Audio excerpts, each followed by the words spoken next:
গগনচুম্বী ভবন মানুষের উদ্ভাবনী দক্ষতা ও উচ্চ আকাঙ্ক্ষার প্রতীক। এগুলো আধুনিক স্থাপত্য ও প্রকৌশলী শৈলী সক্ষমতার নিদর্শন। বিশ্বের দেশে দেশে যেমন উন্নত শহর হচ্ছে, তেমনি গড়ে উঠেছে আকাশচুম্বী ভবন। এসব ভবনের কাঠামো হৃদয়গ্রাহী। এসব ভবন শহরের চিত্র চরিত্রকে নতুন করে সংজ্ঞায়িত করেছে। পাশাপাশি এসব ভবন ঘিরে পরিচালিত হচ্ছে গুরুত্বপূর্ণ ব্যবসায়িক আর্থিক কার্যক্রম। যুক্তরাষ্ট্রভিত্তিক আন্তর্জাতিক অলাভজনক সংস্থা the council on tall buildings and urban habitat তথ্যের আলোকে বিশ্বের সবচেয়ে উঁচু 10 ভবনের তালিকা তুলে ধরেছি আজকের এই ভিডিওতে। 1 নম্বরে আছে বুর্জ খলিফা। বুর্জ খলিফা বিশ্বের সবচেয়ে উঁচু ভবন। ভবনটির নির্মাণ কাজ শেষ হয় 2010 সালে। ভবনটির উচ্চতা 828 মিটার, অর্থাৎ 2717 ফুট। এই আইকনিক অবকাঠামোটির নকশা ইসলামিক স্থাপত্য থেকে অনুপ্রাণিত। ভবনটিতে আবাসিক অ্যাপার্টমেন্ট, অফিস ও হোটেল আছে। ভবনটিতে পর্যবেক্ষণ তল আছে, যেখান থেকে শ্বাসরুদ্ধকর দৃশ্য দেখা যায়। 2 নম্বরে আছে মারদেকা 118, কুয়ালালামপুর, মালয়েশিয়া। মারদেকা 118 ভবনটি উদ্বোধন করা হয় 2023 সালে। ভবনটির উচ্চতা 679 মিটার, অর্থাৎ 2227 ফুট। বিশ্বের সবচেয়ে উঁচু ভবনের তালিকায় এটির অবস্থান দ্বিতীয়। এই ভবনে রয়েছে হোটেল, থাকার জন্য সুসজ্জিত অ্যাপার্টমেন্ট ও অফিস। ভবনটির আধুনিক নকশায় ফুটে উঠেছে মালয়েশিয়ার সাংস্কৃতিক ঐতিহ্য। 3 নম্বরে আছে সাংহাই টাওয়ার। সাংহাই টাওয়ারের নির্মাণ কাজ সম্পন্ন হয় 2015 সালে। ভবনটির উচ্চতা 632 মিটার, অর্থাৎ 2073 ফুট। বিশ্বের সবচেয়ে উঁচু ভবনের তালিকায় এটির অবস্থান তৃতীয়, তবে এটি চীনের সবচেয়ে উঁচু ভবন। ভবনটিতে রয়েছে হোটেল ও অফিসের জন্য জায়গা।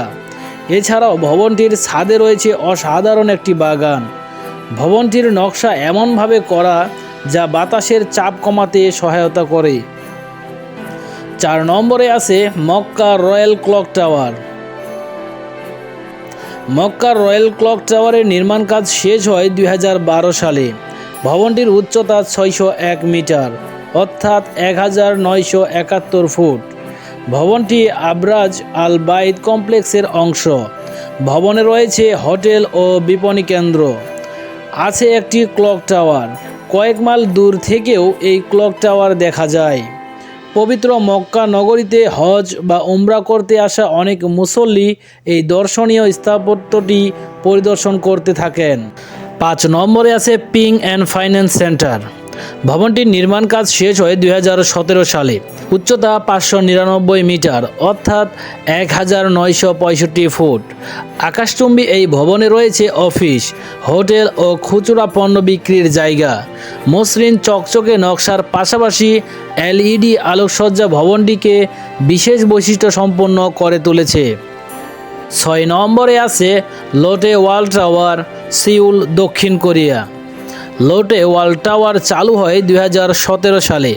ভবনটির উচ্চতা 555 মিটার, অর্থাৎ 1819 ফুট। ভবনে রয়েছে খুচরা পণ্য ক্রয় বিক্রয়ের জায়গা, অভিজাত হোটেল, আবাসিক অ্যাপার্টমেন্ট। ভবনটিতে পর্যবেক্ষণ তল আছে, যেখান থেকে সিউল শহর দেখা যায়। 7 নম্বরে আছে one world trade centre, new York, যুক্তরাষ্ট্র। ওয়ান ওয়ার্ল্ড ট্রেড সেন্টারের নির্মাণ কাজ শেষ হয় 2014 সালে। ভবনটির উচ্চতা 541 মিটার, অর্থাৎ 1776 ফুট। ভবনটি ঘুরে দাঁড়ানোর প্রতীক। 2001 সালের 11 সেপ্টেম্বর নিউ ইয়র্কের ওয়ার্ল্ড ট্রেড সেন্টারের সন্ত্রাসী হামলা হয়। ভয়াবহ এই হামলা ধ্বংস হয় ওয়ার্ল্ড ট্রেড সেন্টার। সেখানেই গড়ে তোলা হয় ওয়ান ওয়ার্ল্ড ট্রেড সেন্টার। এখানে জাতীয় সেপ্টেম্বর 11 স্মারক ও জাদুঘর আছে অফিস ও আবাসনের জায়গা। এছাড়াও ভবনটিতে পর্যবেক্ষণ তল আছে। 8 নম্বরে আছে Guangzhou CTF finance centre, Guangzhou, চীন। ভবনটির নির্মাণ কাজ শেষ হয় 2016 সালে। আকাশচুম্বী ভবনটির উচ্চতা 530 মিটার অর্থাৎ 1739 ফুট। এখানে অফিস, হোটেল ও ভাড়ার অ্যাপার্টমেন্ট আছে। চমৎকার নকশার এই ভবন চীনা শহর গুয়াংজুর আধুনিকতাকে ফুটিয়ে তোলে। 9 নম্বরে আছে তিয়ানজিং সিটিএফ ফাইন্যান্স সেন্টার, তিয়ানজিং, চীন। ভবনটির নির্মাণ কাজ শুরু হয় 2013 সালে, শেষ হয় 2019 সালে। ভবনটির উচ্চতা 530 মিটার অর্থাৎ 1739 ফুট। নানান কাজে ভবনটি ব্যবহৃত হয়। ভবনে অফিস, হোটেল ও ভাড়ার অ্যাপার্টমেন্ট রয়েছে। 10 নম্বরে আছে CITIC টাওয়ার, বেইজিং, চীন। চীনের রাজধানী বেইজিংয়ে অবস্থিত ভবনটির নির্মাণ কাজ শেষ হয় 2018 সালে। ভবনটির উচ্চতা 528 মিটার অর্থাৎ 1731 ফুট। এটি মূলত অফিস ভবন হিসেবে ব্যবহৃত হয়। ভবনটির নকশা অন্যান্য নকশায় ঐতিহ্যগত চীনা স্থাপত্যর উপাদান রয়েছে। ভবনটি বেইজিংয়ের আধুনিক উন্নয়নকে প্রতিফলিত করে।